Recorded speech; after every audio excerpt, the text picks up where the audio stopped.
Hello, everyone, and welcome to today's workshop with Loch Kelly. It's Small Glimpses Many Times, an Effortless Mindfulness workshop. So I'm going to give everyone just a moment to arrive. I can see that our numbers are going up really quickly. So take a moment to just get settled, um, get yourself situated, and we will get started in just a moment.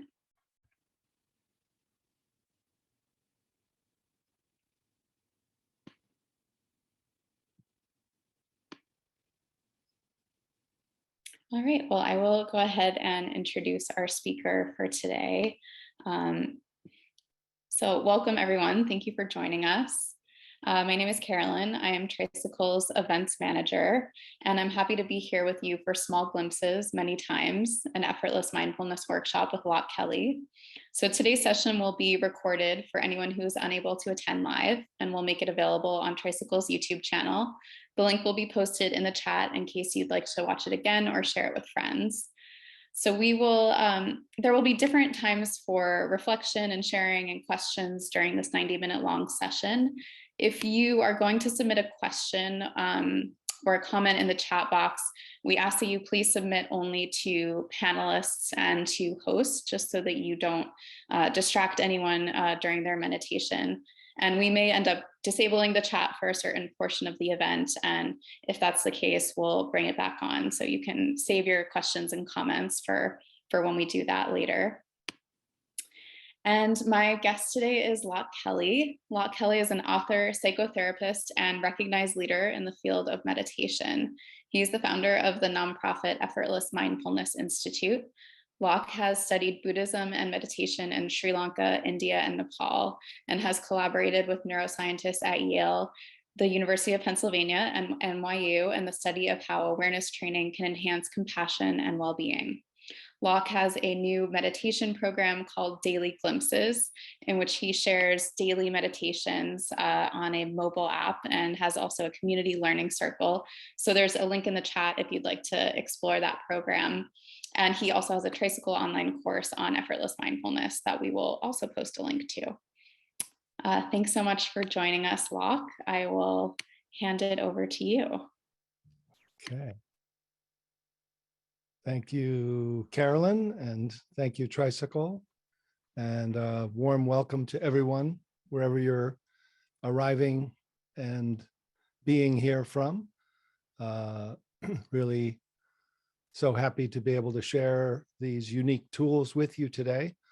And certainly it doesn't need to be said, but I'll say it, that it's been a difficult few years, and certainly right now we could use some meditation as well as different actions and in the world. So just acknowledging that there's many people joining together as a community here, and that we can kind of begin maybe with a moment of silence, and then your own way kind of connect and to this natural compassion and loving kindness, to a sense of sending and receiving to everyone in the world, in Ukraine, and every other place and being that's around. So let's just take a minute to just settle in, and in your own way,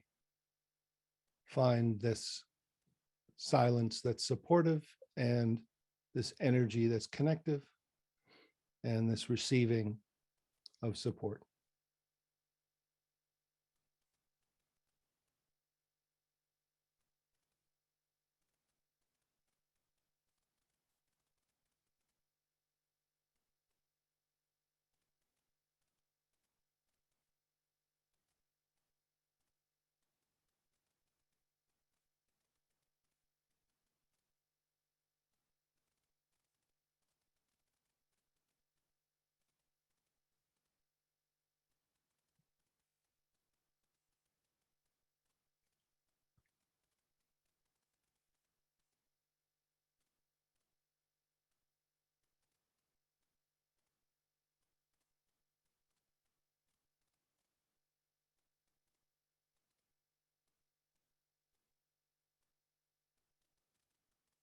Okay, so just continue to kind of settle in, be here, and to be embodied, which includes everybody.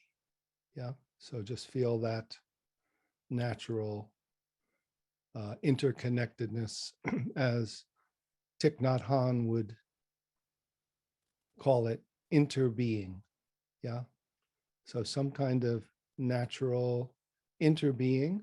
And perhaps that's the first pointer or glimpse today is there a way that you can feel or tune into or recognize interbeing?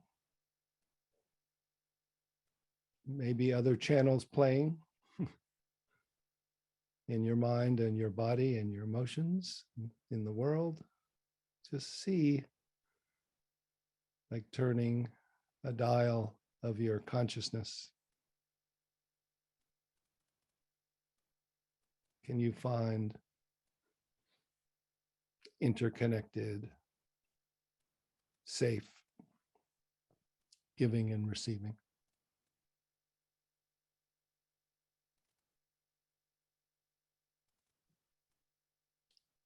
So this is part of the approach, is the assumption that we're not trying to create or develop a meditation state, like learning to play the piano or a sport or some other technique, and we're not trying to gain knowledge about it. The hypothesis or the reports from the wise ones who have discovered is that that which we're seeking, the awakeness, the freedom, the love, the joy, is already here within us, as us. Yeah. So rather than having to spend a great deal of time quieting our body or quieting our mind, which is one way to go about it, as many of you may have done long retreats or short retreats or long meditations. What if it were true that that peace of mind, that open heart, that freedom and unconditional love, which arises as compassion, were already here, already installed within us? So this is just a hypothesis. Nothing I say needs to be believed, but it's kind of a premise. And then we're going to do a set of experiments, and then you'll discover and report the results about what you find and how you find it. So with that, I'll just kind of find a way to start giving you short glimpses. So a mindful glimpse is, rather than a concentration or meditation, is that movement, is the shift of awareness from this constellation of consciousness that feels like it's located within our head, looking out of our eyes, yeah, to shift or glimpse that which is already awake, embodied, spacious and pervasive, interconnected, open-hearted. Not to imagine it, not to try to find it or get it or understand it, but literally this is the unique kind of intuitive learning. Some people call it letting go, resting, dropping, opening, and including, recognizing, turning awareness around, to look back through. So these pointers, these shifts of consciousness, once we learn them, we can access this already awake consciousness, this open-hearted presence that is available and at first is glimpsed and then is lost. And then we learn to say, no big surprise that we lost it because the other habit is so strong. No big surprise, just re-recognize. Yeah. And then we learn to return and we train to remain until it becomes the new habit, the new view and the new you. That is about as many rhymes as I have for now. So, but all that to try to make this simple and fun and clear, that it's not, that it's kind of a precious jewel. When I first discovered it by going to Nepal and having this short pointing instruction from Tulku Urgyen Rinpoche, I was just amazed. I laughed and I cried and I felt this couldn't be this close, this simple, this embodied, this real. It felt like the same way I did at the end of a 10-day retreat within a few minutes. So that's why I thought I would share some of these with you now. So this is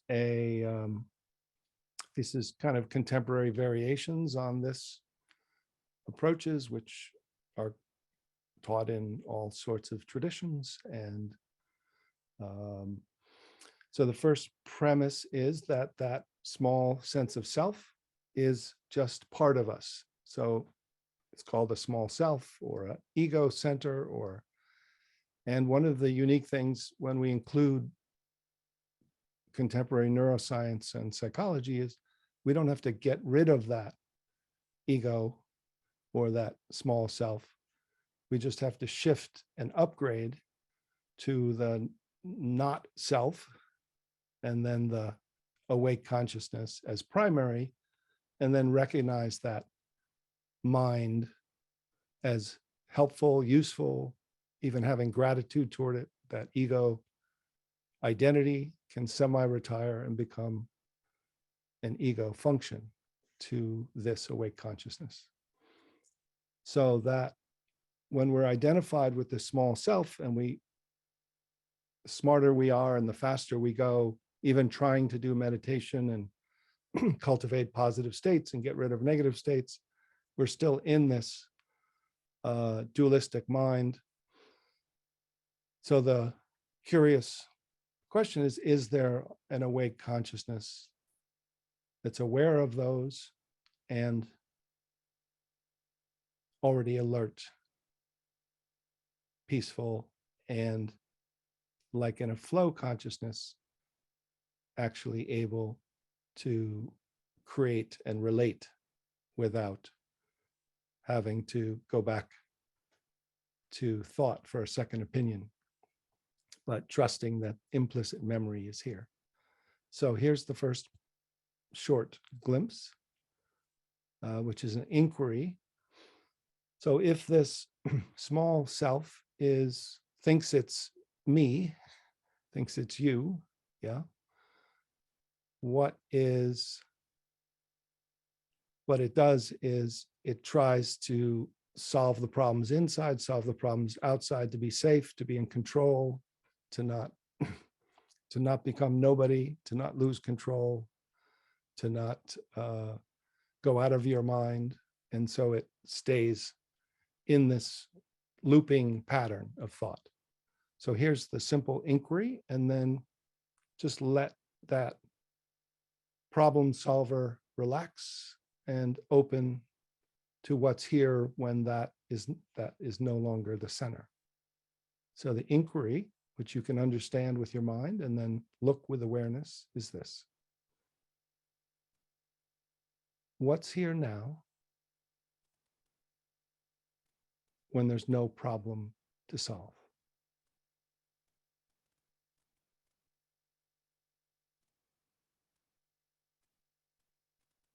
So just understand with your mind and see if the problem solver can relax.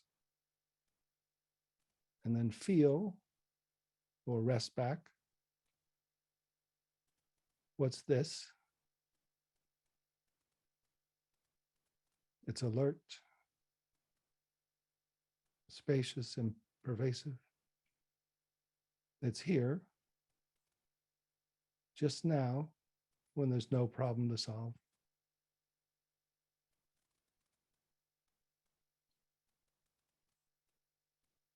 So not going down to sleep,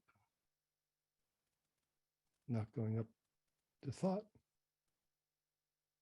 not going back to imagination or daydream.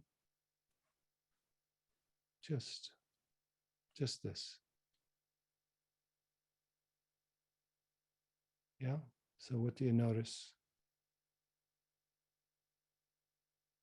Can you feel that shift in a moment to something different, to something that's not a thing, to a dimension of alertness?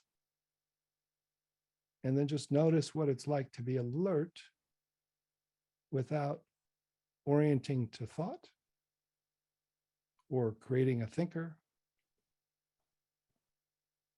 And yet you could move your hand or you could use thought if you needed to, because you're alert and responsive.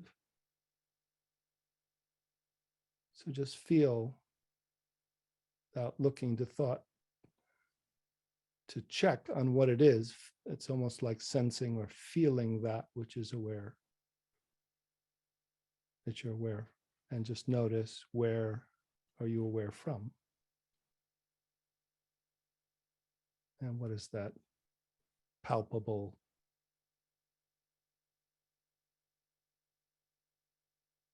feeling that you probably know from other activities, maybe meditation, but maybe walking in the woods.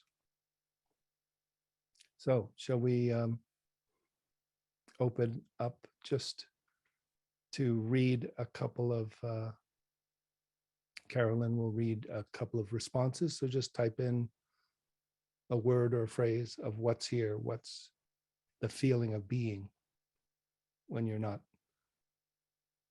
creating that problem solver.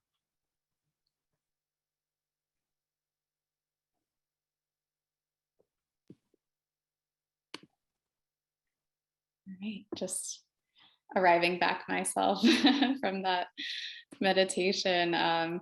Amazing how it just immediately takes you in. So just looking at some of these responses, wow, lots coming in. Spaciousness, connected to source, sorrow, beauty, nature, no thing, quiet, vibration, peace. Let's see, tingling, openness, lightening, calm. I felt an open space and it made me smile. Let's see, ease, juicy, brain relaxed, and six senses lit up. I felt my body sensations.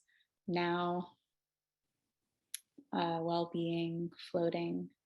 There's plenty more we can continue, but maybe I'll hand it back over to you. Okay. All right. Great. Yes. Thank you. Yeah. So just that recognition, right? So the first thing is, rather than looking at the screen during this time as if you're watching Netflix, the invitation is to feel and rest back wherever you are. Yeah. So the actions happening within and around you, interconnected. It's not a talking head, is not the important thing. I'm passing the baton. What's here now? When the problem solved, it comes to your mind, and then you discover this dimension. So the curious question is, are those things that you mentioned kind of positive emotional qualities, or are they actually natural aspects of awake consciousness? And I'll keep asking this as we go along. These few questions. was that you glimpsed and were resting as and aware from a meditation state? Or could that be actually who you truly are? Could that be your awake self that's not an altered state, that actually is your natural condition, your nature of mind, to which we go back and live in an altered state and sleepwalk most of the time, and we call that normal. And so the word awakening is awakening from that constellation of consciousness, just contracted and small and just limited dimension. It's not that there's anything wrong with any of it. It's just that we're missing the greater, subtler dimension as primary. That's the real tuning or shifting or glimpsing that we're experimenting with today. Yeah.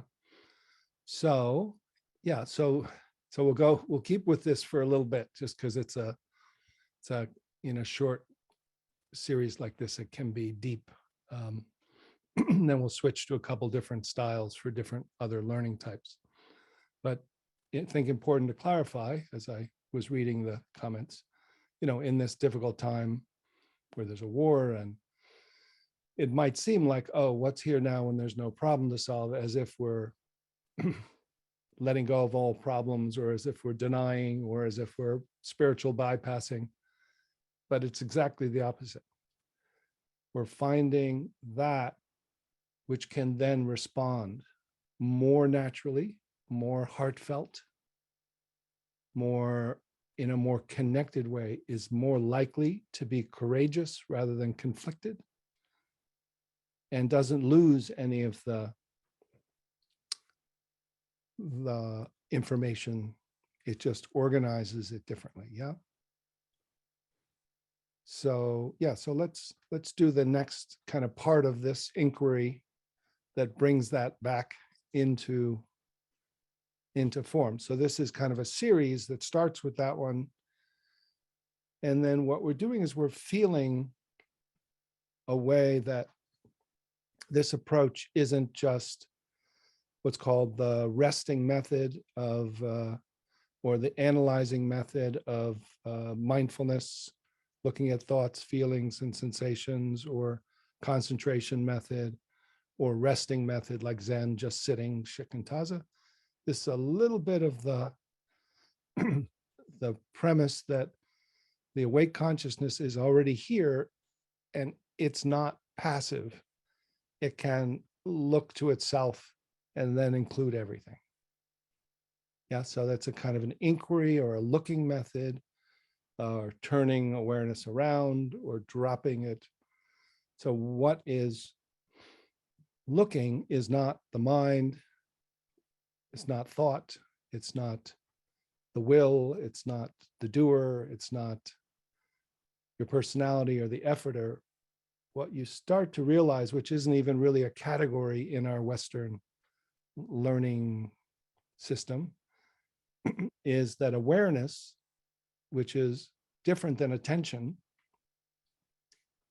can know itself as more like space, and then it can arise as energy, and then include form or matter. Yeah. So Stephen Hawking, who was the physicist who passed away recently, he said the universe is made of three things: matter, energy, and mostly space. So we're really focused, when we're focused on our bodies as matter and other objects in the world, there's nothing that's very primary and important to continue. And then thought and motion or energy is the next thing. So we get in a, and what we're doing is we're shifting to awake space, which obviously is the vast majority. Space is the vast majority of the universe. And we're just saying that there's a dimension of consciousness that's awake space, that's both inside and out, that then arises as energy and patterns as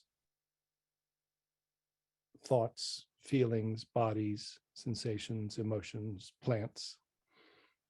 And that shifting to that subtler dimension, which then includes everything, and then can make choices about responding to issues or problems, not from the small problem solver, but from the heart mind, is the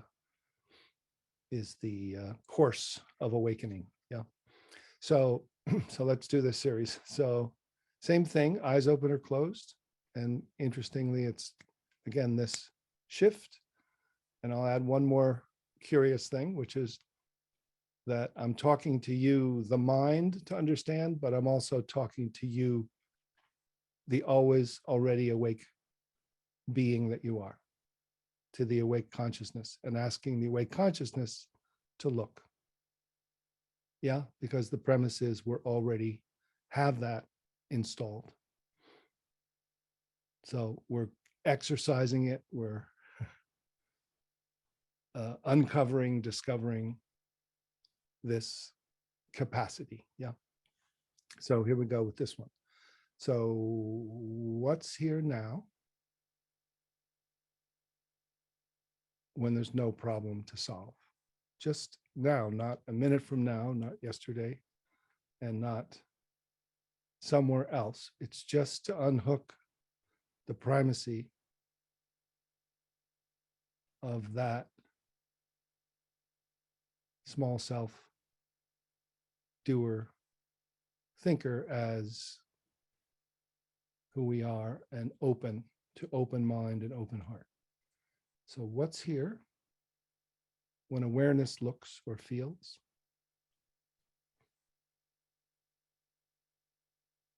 And is alert.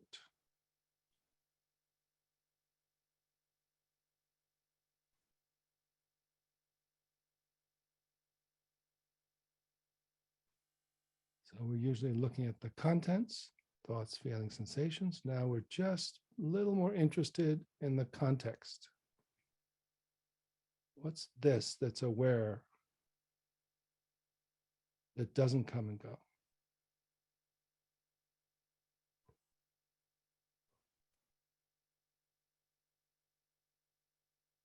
And then what's it like to be aware of it? And now what's it like to rest as it, as this alert, spacious awareness?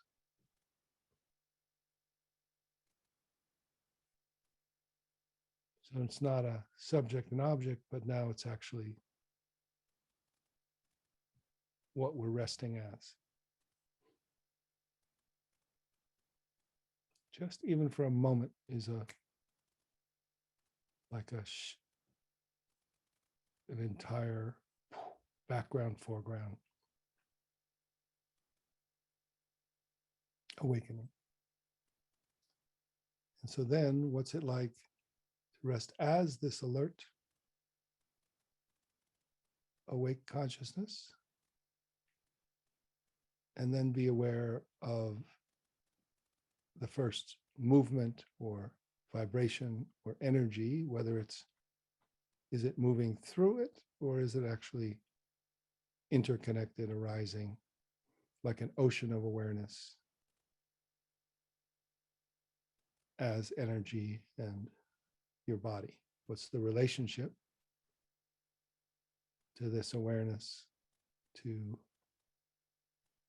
movement, energy, feeling, thought, sensation, your body, and the world,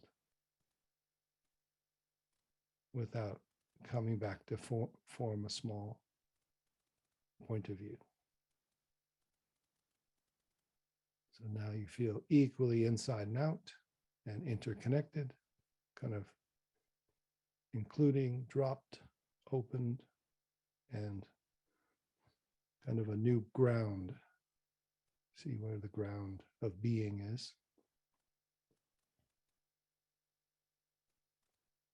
And just not going up to thought to check on what's going on or what it is or giving it a name, just, but not dumbing down or going to sleep. Just resting as that which is deeper than sleep, yet wide awake.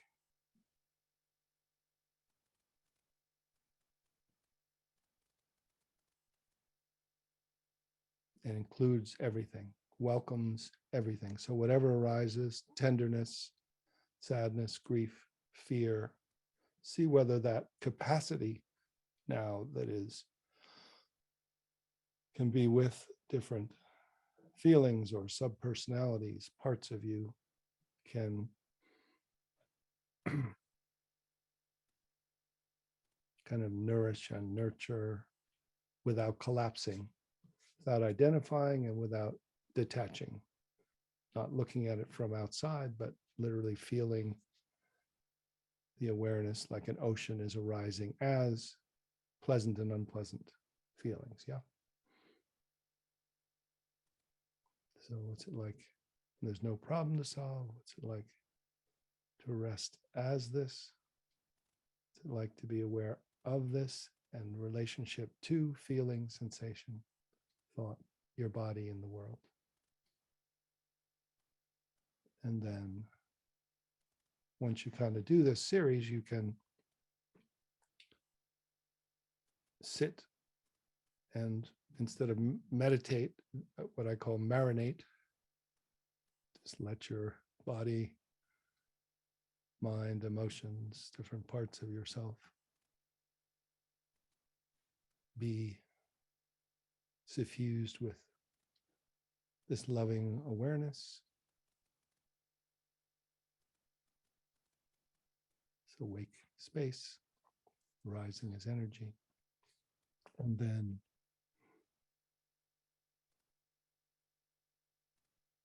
or from here, you can actually go into talking or walking or connecting, typing without losing it. Then you're going to lose it. And then no big surprise, just re-recognize. And you start to be able to kind of feel it becomes the new normal. So what was that like to feel the not only the opening from the no self to the gap of don't know mind to the pure awareness, and then the awareness, what they call same taste or simultaneous mind, or the inseparable pair of awareness and aliveness that arises as interconnectedness and heart mind, ground, being, other things. So what would you say? What are the reports for word, phrase, sentence or two that Carolyn can read? If you'd like to type a little, see if you can type from this this new you. So again, the question is, if you're not typing, is this a meditation state, or could this be more your natural condition? If it is, could you live from here? If you could or might, would you want to?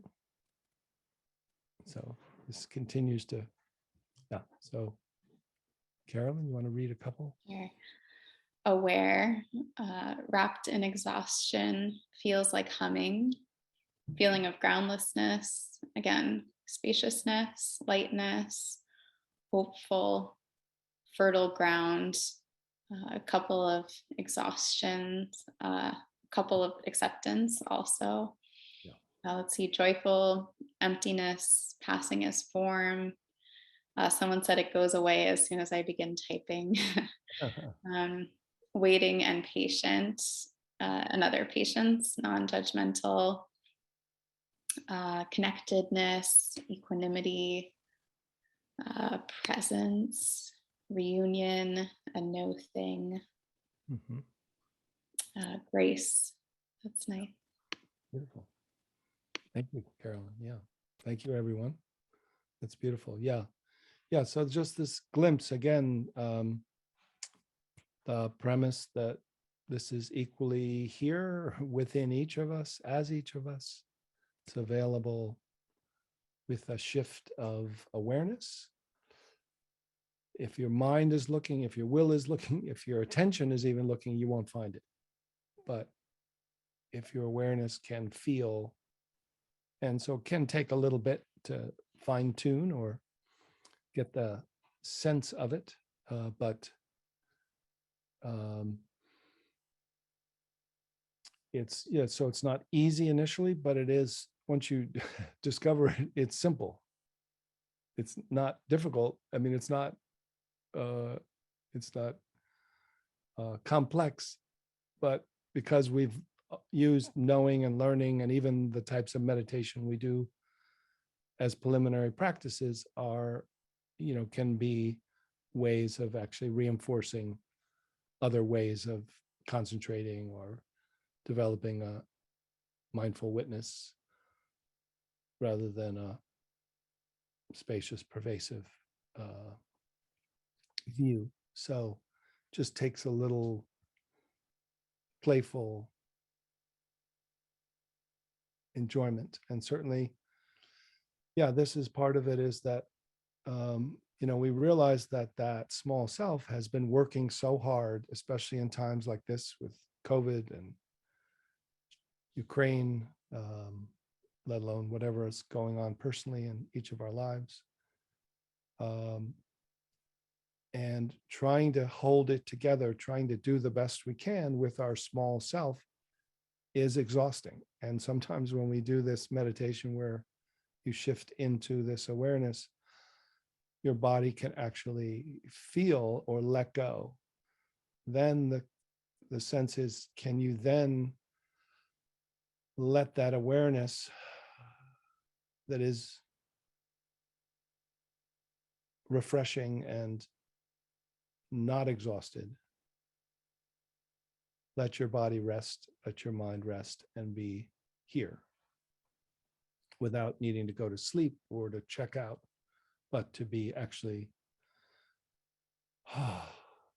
yeah. So I have one of the glimpses that we won't do today, but it's on my kind of learning circle platform, is this kind of almost like a yoga nidra, where you let your mind go to sleep, you let your body go to sleep, and you stay. Once you've discovered this alert, awake consciousness, which is like the night sky, you just let everything rest, like deeper than sleep is wide awake, and your system just goes into the most supportive rest, because you're not churning on the hamster wheel of your mind and your will, and for all good reasons. That's the unique thing also, is that part of us is trying its best to help us, and it just only knows what it knows. So it's working hard to do good, to stay healthy, to be balanced, and it just doesn't know, well, there's this safety net, there's this awake consciousness that is just waiting and available, that can give great solace and grace and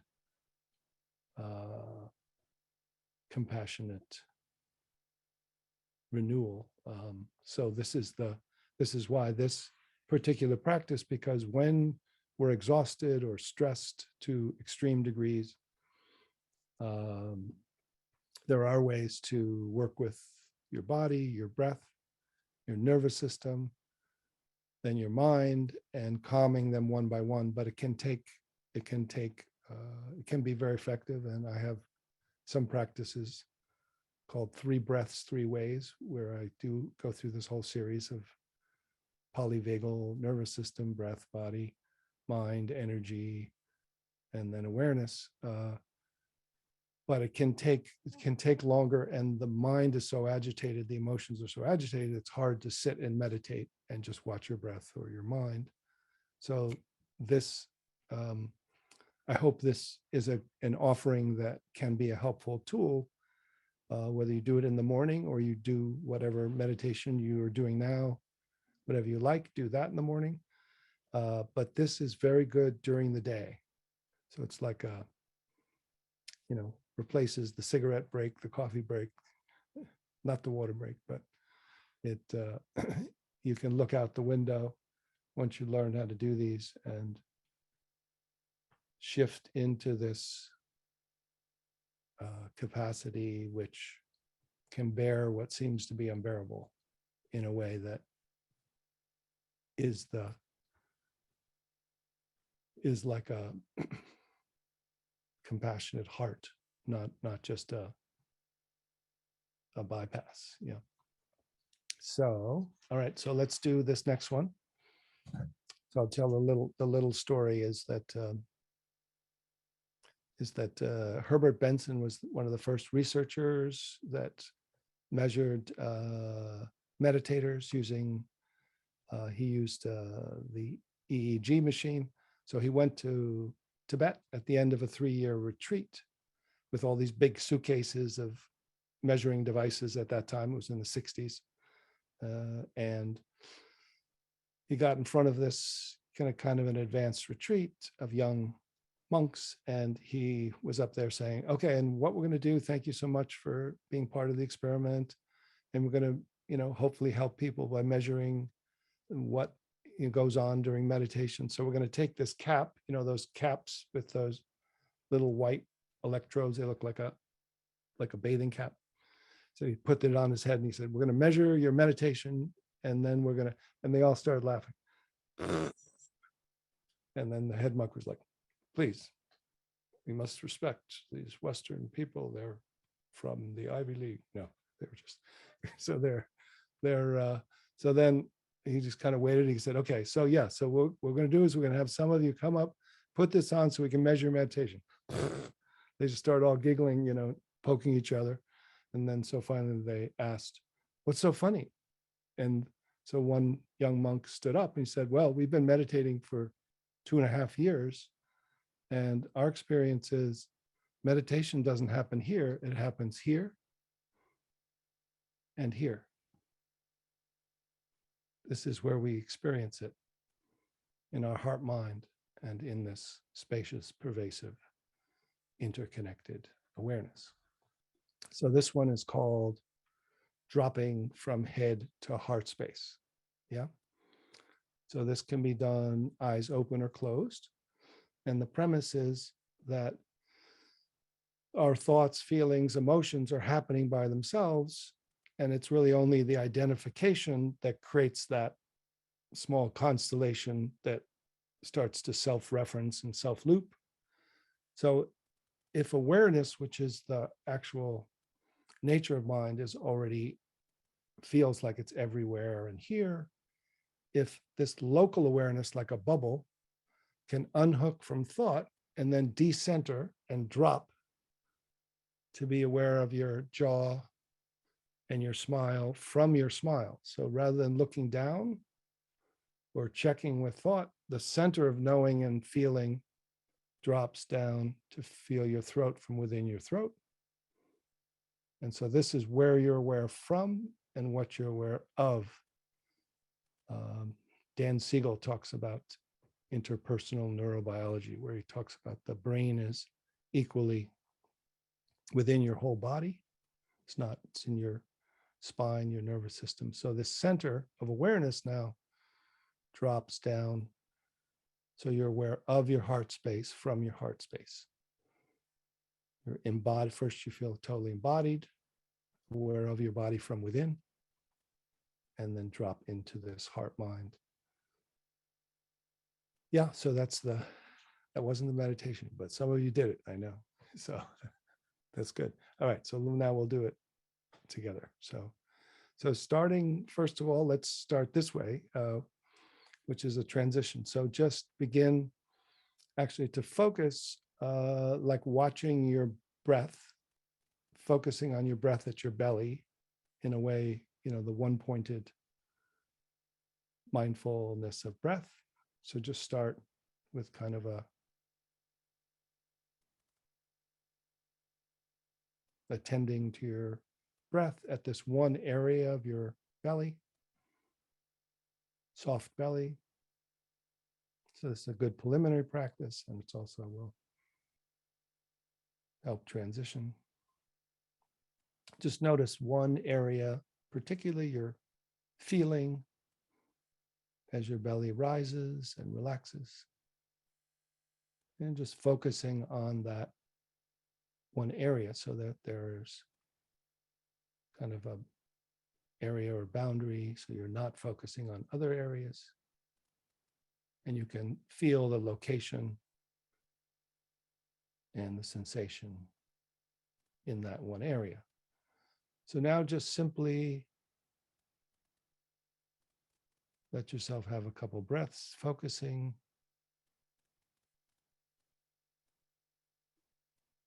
And now simply shift to become aware of the focuser.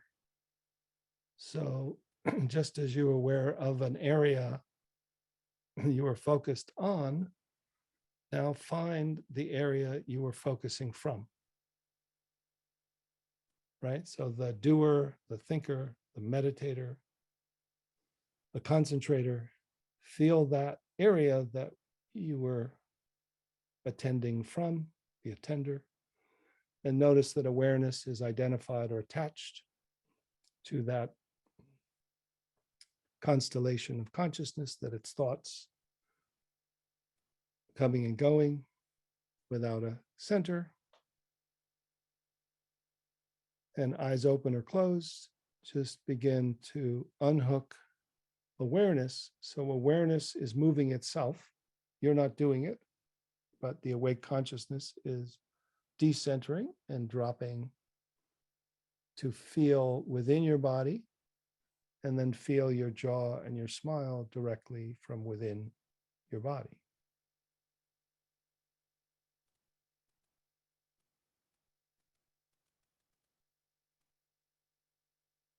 And then feel as if this bubble of awareness can drop to feel your throat and your neck directly from within.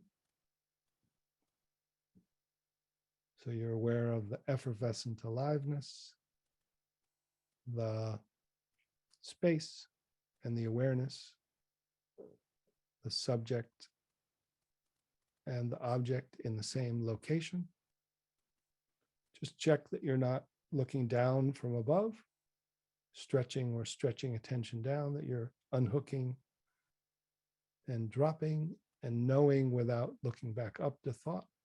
So just direct perception from this new centerless center that is locally aware. And then feel as if that awareness bubble can drop below your neck to feel your upper body directly from within. And then feel as if the awareness goes behind and below your emotional heart to find this heart space somewhere in the center of your body. And just let that awareness go deeply into the cells and the atoms to find the subtlest dimension of awake space, moving like a living stream, and then into this awake, loving consciousness that's dropped down. And at that subtlest dimension, just feel that there's no boundary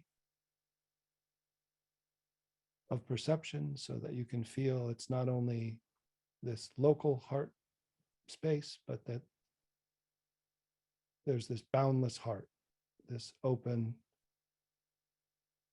safe embrace, something greater than yourself, as the awareness discovers, as it opens up, that there's already an awake consciousness that's already here without your help, that is supportive and like an ocean of awareness arises as your body connects to other waves of people and things. So just feel you're aware of your heart space and now aware from your heart space, as if you're feeling out of the eyes of your heart, as if the information in the office of your head can come down as if by Wi-Fi, and you can rest at home in this ground where of your heart space, and then looking out of the eyes. So now, even as you let all your senses be open, equal rights to all senses. If your eyes have been closed, just to be aware of your ears being open, your heart being open.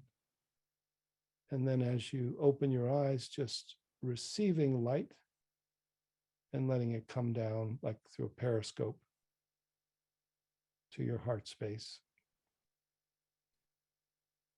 And then feel this inclusive, interconnected, dropped, open ability to be here, not be asleep, but not be in your chattering mind. To see what the quality of, what does the heart know when it doesn't have to go to information. What's this view from bodhicitta, from heart mind, from interbeing?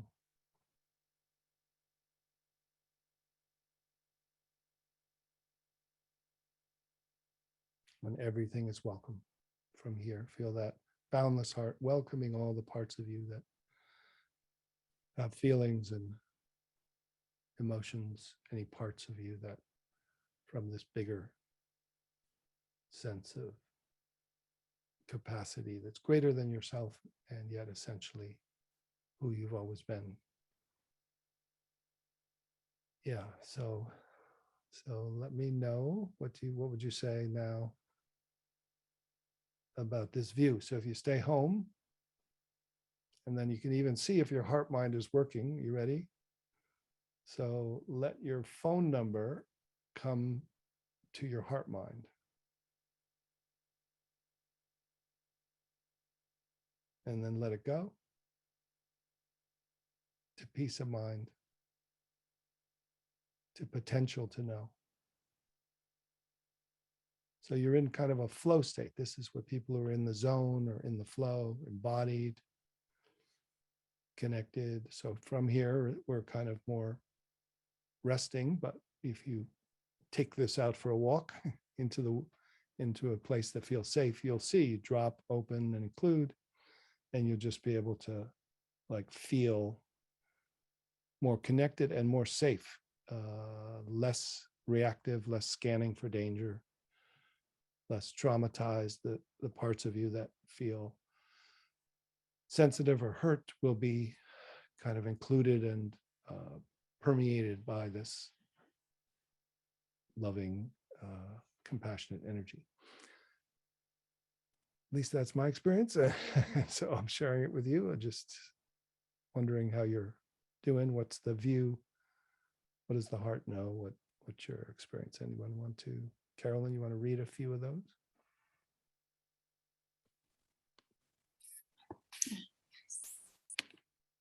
Playful, that's the first one I see here. Grounded, awake and aware. Everything will be all right. That's nice. Someone said difficult to sustain without mental commentary.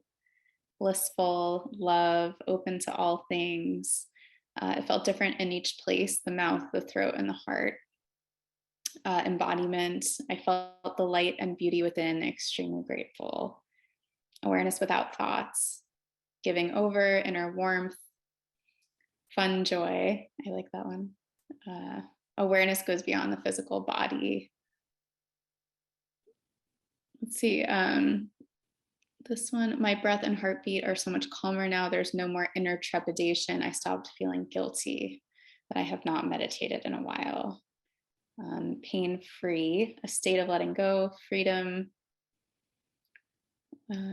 truly wonderful, all and nothing. Fear wanted to take me out when the heart was open. A tender softening from grief, a radiant energy from the inside.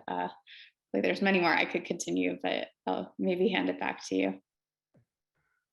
Okay. All right. That may be the best meditation, is just to read those for the next half hour, right? Yeah, I know. They're wonderful to read. Because it's really, again, this is kind of the what we've been looking for, right? Everything that people are saying. There's a couple others that I can comment on, but the majority is for those who are able to get this glimpse in a few minutes. That's the thing. And why a few minutes? It's not a guided meditation. It's actually my awake consciousness using my language, talking to your language system, going to your awake consciousness, saying, hello, could you please return home? Please have your awareness unhook and drop and know yourself directly from within, and then come to this upgraded operating system, which has this discernment. It's not dumb. And I think someone said it's hard to maintain without going back to commentary, but actually what you might discover is it's hard to maintain if you go back to mental commentary. So you can't go back to mental commentary. So it's this new learning of a kind of knowing that trusts that implicit memory language is installed, and we don't have to be scanning for danger. And in the self-referencing, it's called negativity bias of the brain, which takes worst case scenarios from the past and projects them into the future to try to be safe. Like, we know all that. That's all here. And the quickest way we can respond is more from this awake flow consciousness. So not just awake sitting in a cave, but literally it's almost easier to do this while you're open-eyed and engaged, whether you're moving slowly, like walking, playing with a dog, or so you all know this. So this is the thing, is that see if you don't have an experience, and likely what you do in your free time, the things that you love, are ways that you particularly find this way of dropping out of your head into your body and connecting with life on some way. So whether it's walking in nature, hiking, dancing, sports, music, each of them take you into a zone or flow consciousness where you're trusting, how to walk, how to play an instrument, play with an animal, child, and you drop into this. But then we think it has to do with the activity or the place or the thing. And what this effortless mindfulness approach says, you can experience the same thing on a subway in New York City once you can navigate your own consciousness. It's not super hard. It doesn't take years in the cave or a monastery. You don't have to become an Olympic athlete of meditation. But it takes, some learning, and then the living from it is like a developmental stage. It takes a few years. But once you get the first feel of it, and you can either be, kind of invited into it by listening to some, like somebody who knows how to point, like listening to some of my guided meditations, or other people like me, but they're not guided actually. uh, I'm using that as, I put air quotes around it, as pointing, glimpsing invitations. um, then you can, within 10 minutes with your iPhone, with your phone or your, be just where you were describing any time of the day. Then you learn how to do it for yourself through some words, and then almost just without words. So something like this for some learning types, something like this.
Yeah.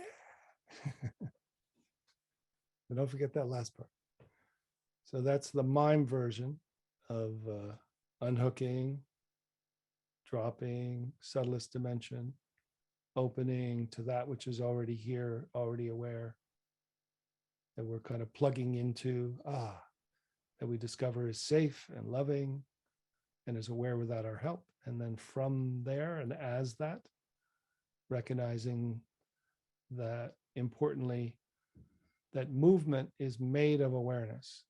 So one of the key moves from kind of the highest form of meditation, which is being the choiceless awareness or the big sky mind or the pure awareness in which everything is coming and going. That's a high witness state. The next is called same taste or simultaneous mind or inseparable pair, where awareness and aliveness are felt to be not two. So there's a unity or interconnectedness, kind of a sense of being equally, not just in the witness protection program, but coming back to fully embodied and compassionately embracing of unpleasant trauma. So this is where I also include different forms of psychotherapy, particularly internal family systems, as a similar kind of map of that loving energy and life force that then is able to work with different parts of us, the critic, the shame-based parts, and the managers. And so this is, all right. So I'm just gonna, so what do we, I mean, I want to do a bunch more, but I'd love to hear some questions. So why don't I hear some questions, and maybe I'll do one more. Maybe I'll do one in an answer to a question. So if anybody would like to report or give a question, and then Carolyn will read it and I will answer, and then she'll find another question. So sorry that we can't answer all your questions, and she won't necessarily be doing them in order, but thank you for your interest, and hopefully we'll meet again sometime. So Carolyn, you see one that? Yeah, to start, I'm going to go with Ed's question. He said, as you progressed down, you rested briefly at the chest heart and referenced emotions, and then you kept going down and back slightly to a different heart center. Could you elaborate? Is this the heart or the gut, or maybe just the center of our being? Yeah. So, I mean, there's different ways of talking about it. It's all very difficult, but almost because there's so many systems of energy, of physical body. There's the physical heart on the left. There's what feels like the emotional heart. Maybe then there's the heart chakra, and then there's the hara, the dantian, or the gut. And then touching all those in the middle is this heart space or heart mind.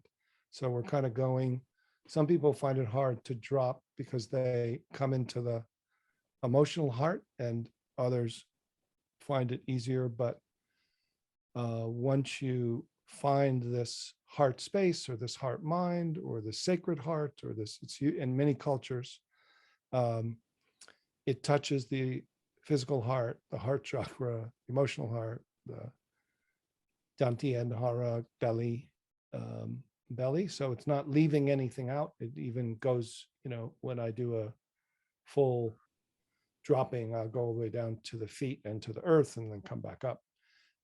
So we include our whole body. But somehow the knowing center of this heart mind has this compassionate intelligence. So that's what I'm pointing to, is that distinction. But you may find it in a little different place. But that's its unique difference than the other hearts that are talked about.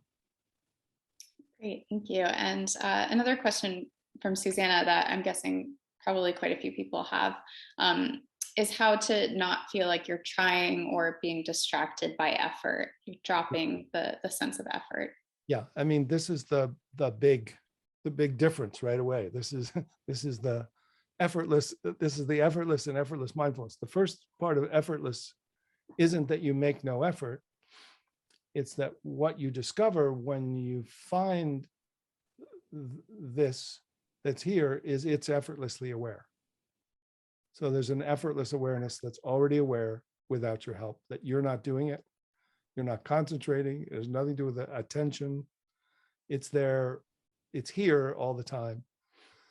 The next thing is to say that exactly that is, even in most meditations, there is, a task, the task of watching your breath. When your mind wanders, simply bring it back and, go to that one point. So there's a little bit of an engagement in that doer, thinker, efforter, ego, identity, small self. So this is the kind of radical, curious assumption that the awareness is not only spacious and pervasive, but it can locally focus, almost like a sunshine that focuses from a magnifying glass or a bubble in water. So your awareness has intentionality. In other words, your awake consciousness is not just, oh, like I'm awake now, I'm sitting here and very happy. Now I have to go back as a calmer ego. That the local awake awareness can unhook and move itself. At first, it's like, are you sure I'm not moving that? But what you realize is you're just not going to thought, and you're just directly perceiving your throat from within your throat. You're not thinking about it. You're not stretching attention down.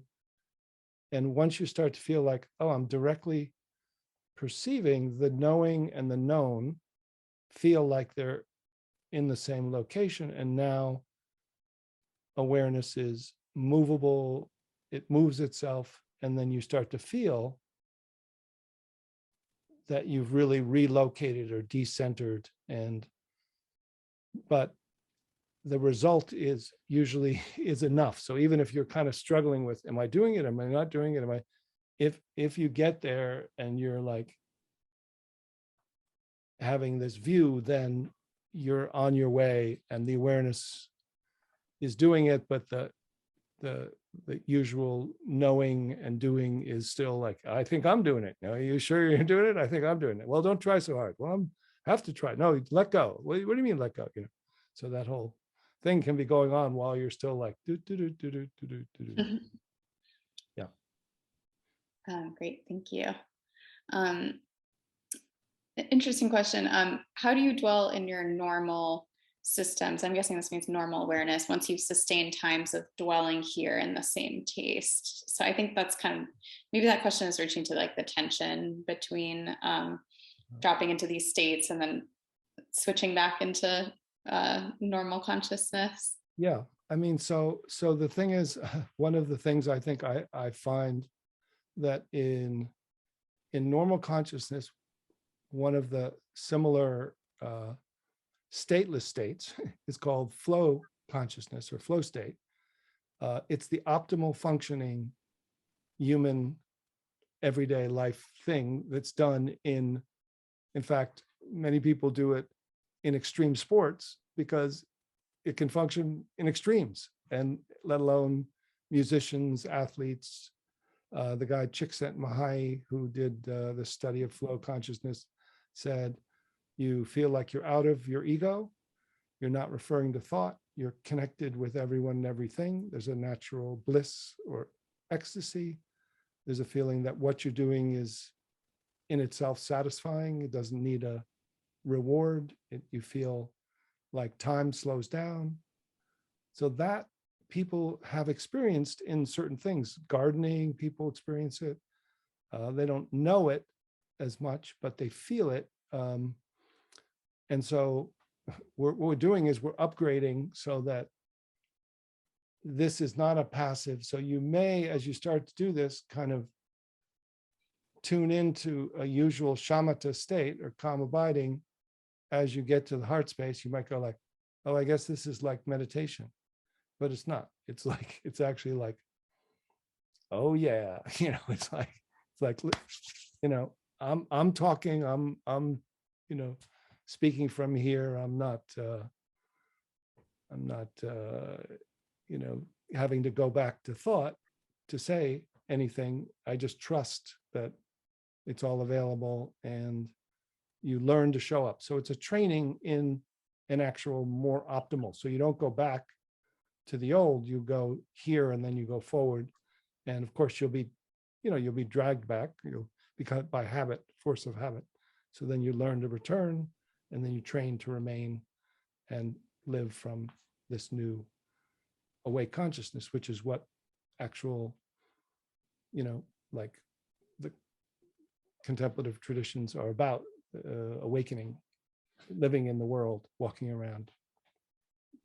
Great, thank you. And someone is asking also about whether it's everyone can embrace and experience these glimpses, or if there's some people who have a great difficulty with it, and sort of what are the barriers to being able to access those states. I mean, I would say, it's about the same as anything else. I think that percentage wise, it's about the same as people who can't focus on their breath, or can't meditate or can't, do some other things. Certain people, it's harder. You train, you could learn this. This isn't harder than anything. It's unique in the beginning.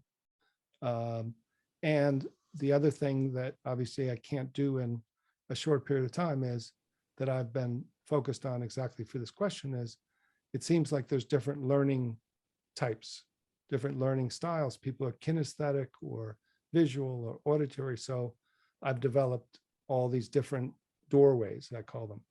So there's similar types of principle that I'm kind of leading us to experience, but I could do it this way or that way, or this way or this way. And people will go, no, no, no, oh, whoa. And then, so it just takes a little, there are different ways in. that are all very simple and immediate, but if they don't work, you don't have to use these couple glimpses. If one worked, the other didn't, that's fine. You don't have to do the one that didn't work. Great. And could you also speak a little bit more to the difference between attention and awareness?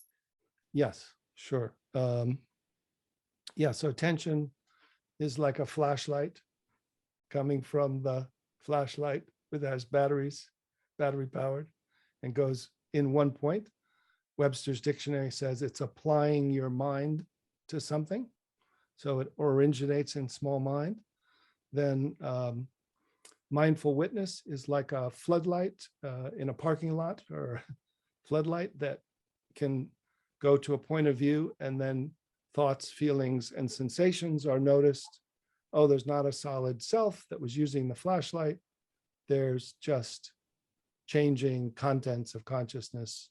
There's no thinker, there's just thoughts that I'm aware from this mindful witness. And then awake awareness looks back through the meditator, through the mindful witness, opens up to the already awake space, the ocean of awareness that is then aware from this kind of flow that's embodied and interconnected and kind of natural, like a cat. So it's the feeling of spacious, pervasive view that's everywhere, nowhere, and here, is what people tend to describe it as. I've heard that hundreds of times without leading the witness, with just opening to like, well, where are you aware from? Well, everywhere. And then someone says nowhere. And the other person says here. And then the first one says, yeah, those three. That's right. Yeah. So it's a different experience. And that's the feeling of flow. When you're in flow consciousness, you feel connected to nature. That's why you're walking in nature. You feel timeless and here. I do have an exercise, but I don't think I have time to do it. But it's on my. I do it so that you use attention to look at your hand, then you unhook and feel your hand from within and from all around. That's the difference. And then that exercise is available elsewhere, but I feel like that you can. I hope that's helpful. Yeah. Yeah, and if people are interested in exploring some of these different types of glimpses, are those the kind of practices that will be available in your new platform that you're offering? Yeah, so those are all available, and trying to kind of go through a variety of doorways, and then building in kind of more advanced, trying to help people live from this and deal with what are some of the obstacles that often come up, fearful part that keeps drawing us back, trying too hard, the doer, the doubting mind, all this, just as a way to say that's normal, but let's include that part with this new kind of embracing awareness. Great. And we have a few questions about how you train to remain in this space. So it sounds like practice and maybe take Loch's courses and the Daily Glimpses program. Yeah. I mean, it's the main thing is that I just, having seen hundreds and thousands of people at this point, it's possible, it's learnable, it's teachable, it's available, it's it's amazingly, it's what I think these meditation traditions that are about meditation and action are about. So it's not just retreating or doing the first level of calming and insight, but then accessing this consciousness, which again, it's almost like, for me, I feel it's the next natural stage of human development. So it can take, like a developmental stage, 3 or so years to really stabilize it. But even in the first weeks and months, just accessing it is like a meditation retreat. Wonderful. And we'll take maybe just a couple more questions. Brenda asking how this is different from Dzogchen. So, yeah, so I mean, there's some similarities, but I've taken a lot of pointers from many traditions. And yeah, so it's Dzogchen is more within a tradition and has certain preliminaries that are more about visualization and ritual. So this is, in the direct path traditions across all the contemplative traditions, which I've experienced in almost all of them, and only teach what is allowed. Don't teach the things that are said to, don't teach this. This is ours. I don't teach those, but those that are available. This is very similar. Mm-hmm. And I'll just share a nice comment from Jamie. Once you sense a glimpse, you can't pretend it didn't happen, and you can't unlearn it. It tends to begin to remain for longer. So maybe that's also part of the answer of remaining in the space, is just continuing to experience that awareness.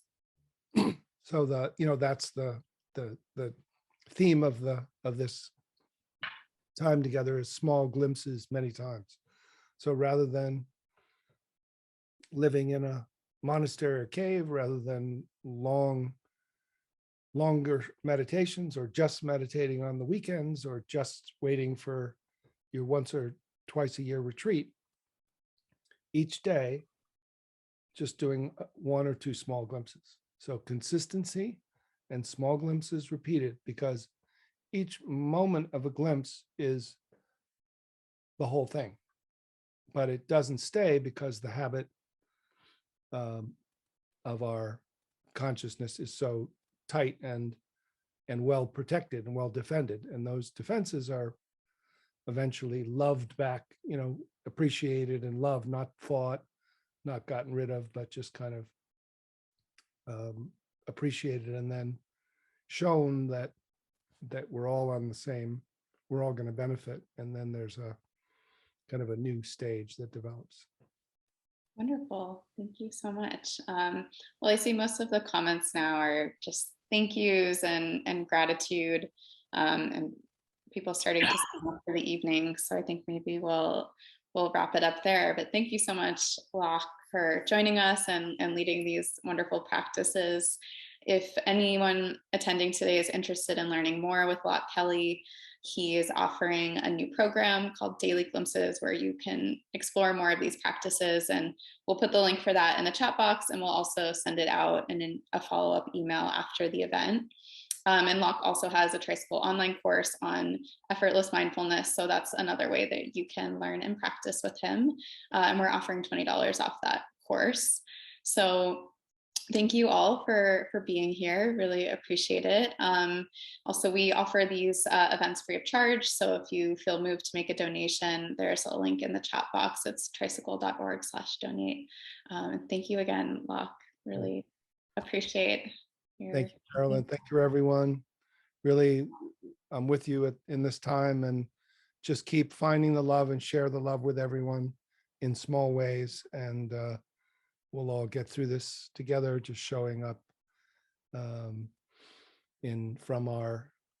no problem to solve, we can show up to in a loving way. So great to see you. Hope to meet you someday. Wonderful. Thank you so much. Take care, everyone.